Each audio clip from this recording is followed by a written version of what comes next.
হাতের মধ্যে মাঙ্গলিক চিহ্ন দেখতে পাবেন। হাতের যদি এই যে মস্তিষ্ক রেখা এবং আয়ু রেখার মাঝে অনেকটা গ্যাপ দেখতে পান, এটাকে মাঙ্গলিক চিহ্ন ধরা হয়।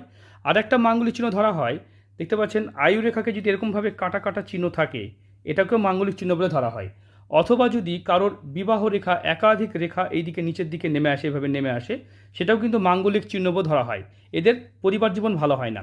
মানে এই জাতিকার মাঙ্গলিক চিহ্ন আছে, এদের ক্ষেত্রে রিলেশনশিপ বা সম্পর্ক বা বন্ধুত্ব জায়গাটাকে সাবধান থাকতে হয়। কারণ এরা প্রথম জীবনেই বহু লোকের দ্বারা প্রতারিত হবে। কারণ হার্ট লাইন প্রচণ্ড মোটা। এরকম মানুষের কী করা উচিত?